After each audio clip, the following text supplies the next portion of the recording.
The decision by the Halifax will affect 13 million borrowers and savers. Other building societies and banks are almost certain to follow.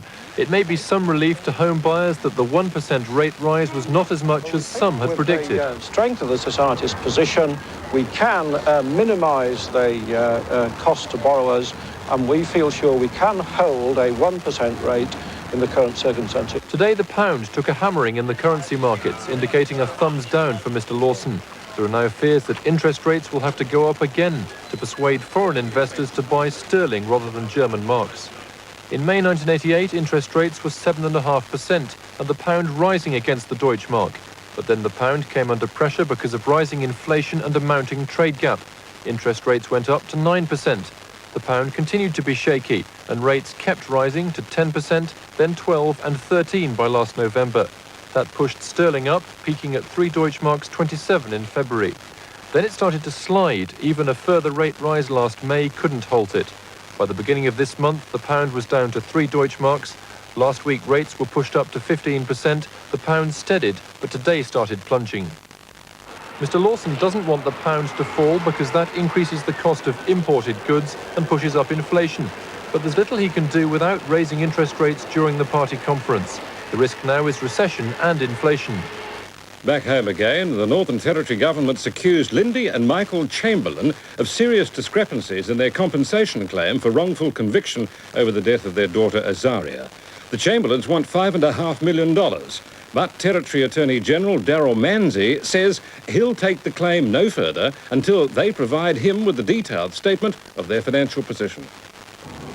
After more than a year's correspondence, parties are deadlocked. The Territory Attorney General Darryl Manzi says he was pressured into making today's statement in Parliament because the Chamberlains had taken to painting the Territory government as intransigent and unjust in demanding a full, detailed statement of their financial position. To counteract a number of most inaccurate stories that have been generated by the southern media and by the Chamberlains themselves. Mr. Manzi says he has no evidence to support the $1.38 million component of the Chamberlains' claim for expenses, legal costs and loss of income. He says he was of the view Mr. Chamberlain had still been taking a salary from his church at the time the claim was lodged.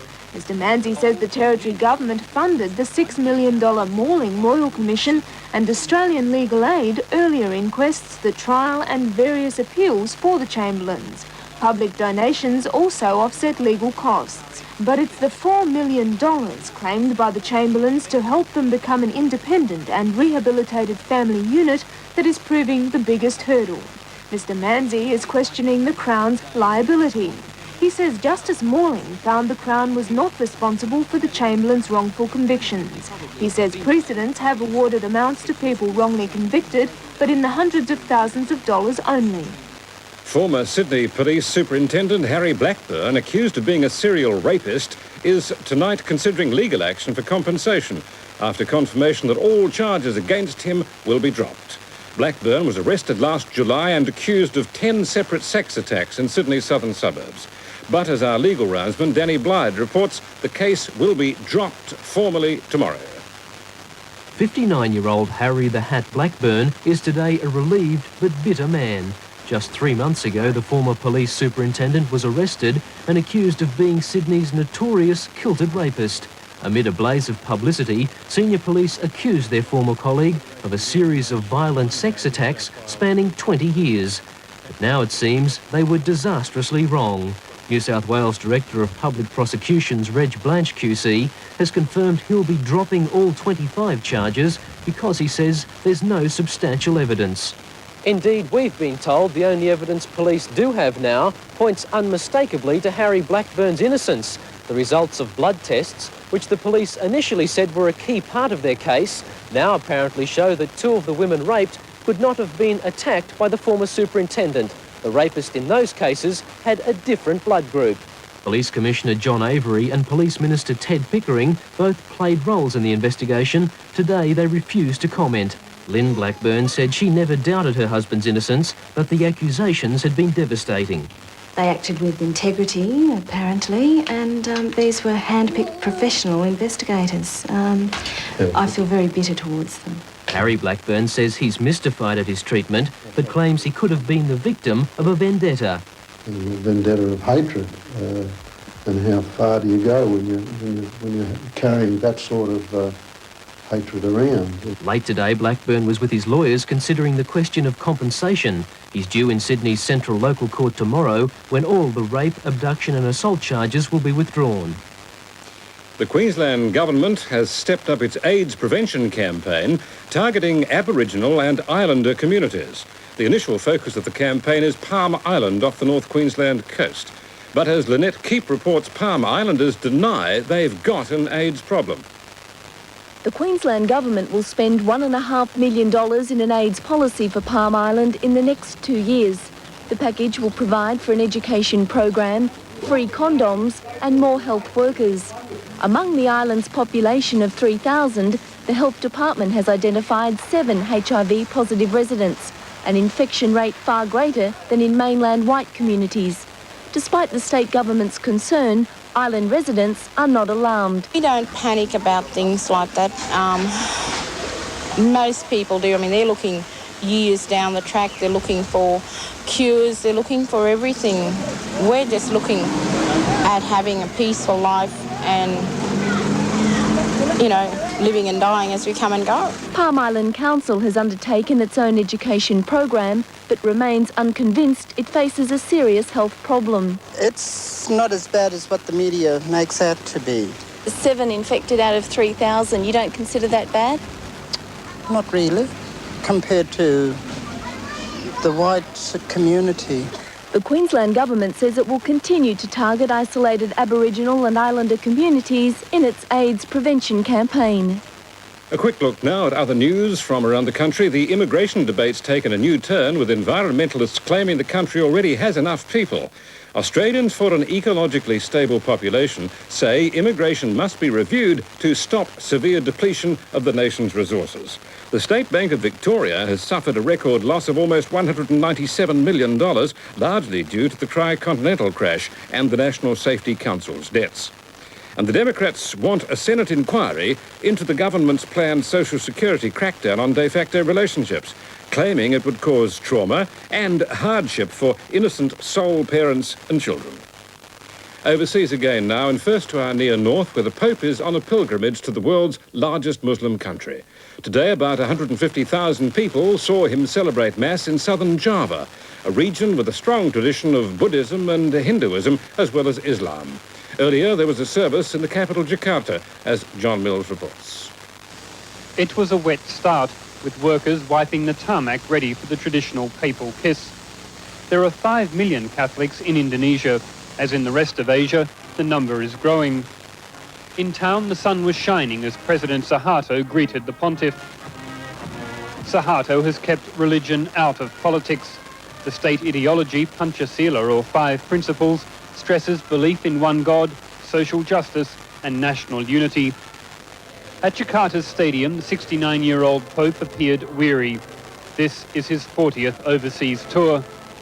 He said Mass for more than 100,000 Indonesian Catholics in their own language. His sermon, though, was in English, supporting the government's interest in keeping separate the affairs of earth and heaven.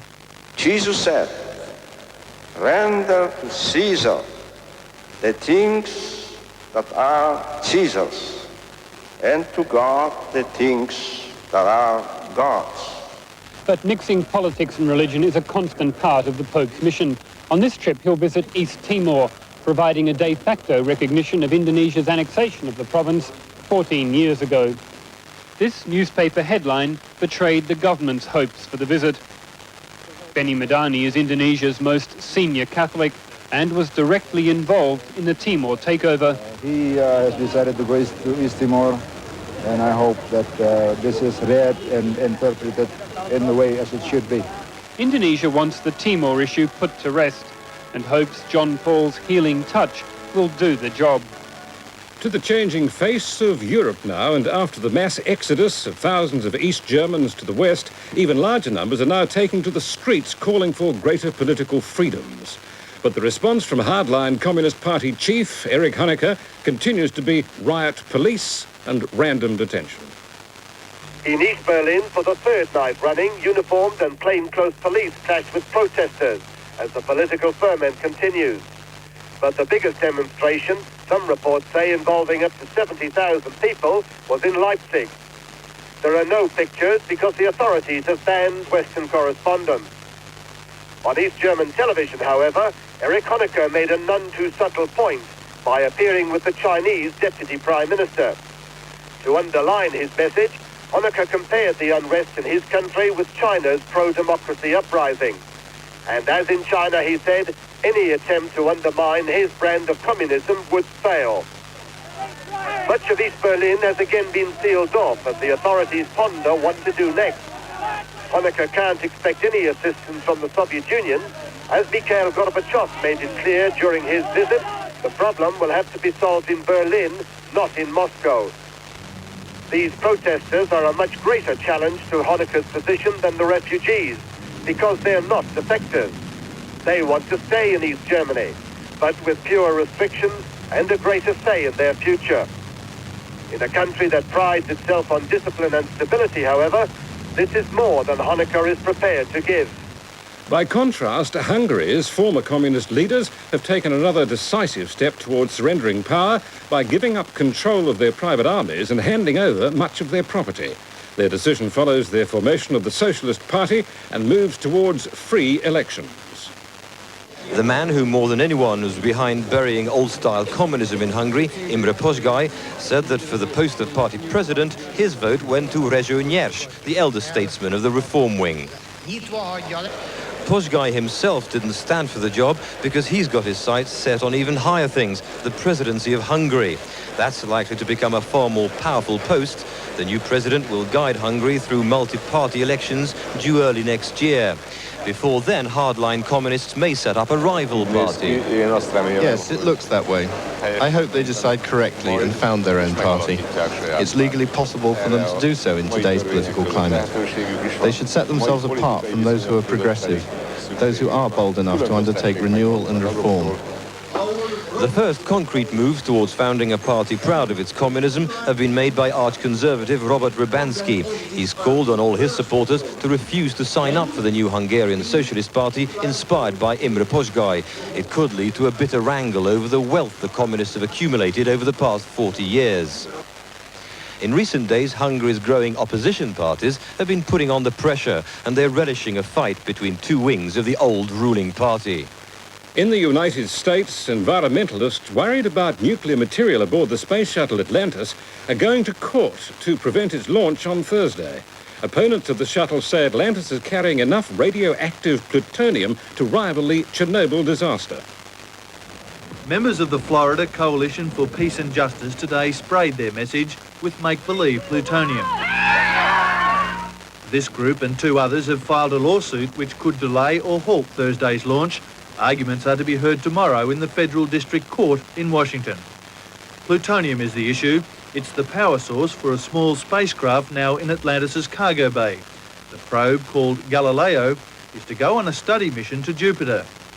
NASA has total confidence in the shielding that encases Galileo's plutonium batteries. Less than one human in this entire county stands a risk of getting any cancer or any other health hazard from the launch of Galileo. But the activists maintain the contamination risk on the ground is unacceptable. We're concerned that in the event of a Challenger-type explosion on the launch pad, that the plutonium could be released into the atmosphere. Security around Atlantis has been stepped up. The protesters have vowed if they lose in court to stop the launch by sitting on the launch pad. But the shuttle crew isn't concerned. We're looking forward to Thursday. It's going to be fun. Be there. A new royal scandal has British tongues wagging. Marina Ogilvy, the daughter of Princess Alexandra, a cousin of the Queen, is having an illegitimate baby. Ms Ogilvy told Rupert Murdoch's mass circulation newspaper entitled Today that she refused an ultimatum to either marry or have an abortion. She said her parents had cut her off, a claim denied by Princess Alexandra and Mr Angus Ogilvy. The image of probity the British royal family has tried so hard to build for the past 50 years is under serious threat. First, there was Princess Margaret's divorce, then Princess Anne's separation. Now, 23-year-old Marina Ogilvy says she and her boyfriend, Paul Mowat, are expecting a baby. Neither wish to marry until after the birth. Marina recently moved in with her boyfriend at his parents' semi-detached house in suburban Kingston. According to Rupert Murdoch's Today newspaper, the pregnancy has sparked a serious family rift. Marina has accused her mother, Princess Alexandra, and father, Sir Angus Ogilvie, of trying to force her to either marry immediately or have an abortion. She also alleges she's been cut off without a penny and is afraid of her father, who she says is drinking heavily. Her parents, who returned to London after an official trip today, have issued a statement saying they're disturbed and concerned by a number of inaccuracies in the report. They insist they haven't cut her off, saying Marina is always welcome at her home. Crockett comes in to face the music. This is the only chance I got. But is he out of time and out of luck? Miami Vice, next.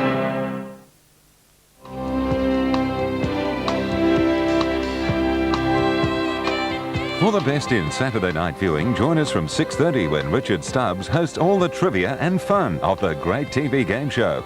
Then at 7:30, Ian Turpie is back with The Price is Right. But stay on 10 now for a brand new episode of Miami Vice. Experience the rugged beauty of our varied landscape, the humour and unique lifestyles of all those colourful Aussie characters. A fascinating new series of Jack Thompson Down Under. Sunday, 6:30 on 10.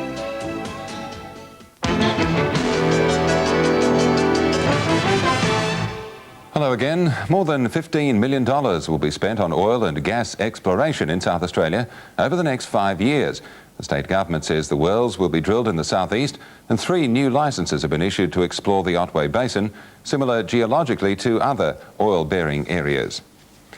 The Bond Corporation will sue the West Australian government for more than $225 million. The action is over the collapse of the state's billion-dollar petrochemical joint venture. Union heavyweight John Halfpenny has defended himself against allegations of corruption over the multi-billion-dollar Anzac frigate deal.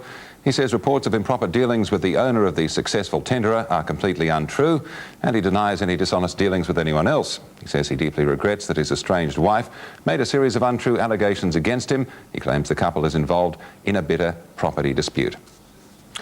I'll be back with you at 10:30. We'll have more news for you then. Stay with us on Channel 10.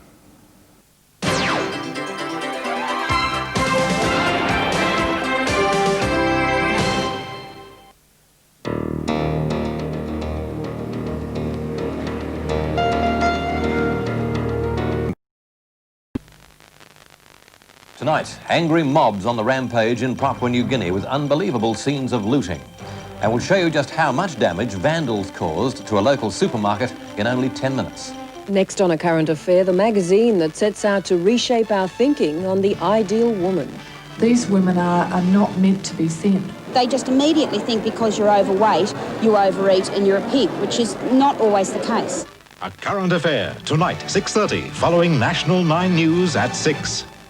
Saturday. Yes, the new compact. Hey, it's Adelaide. Bursting at the seams with television's biggest collection of crazies. You're weird, mate. Competitions. And music.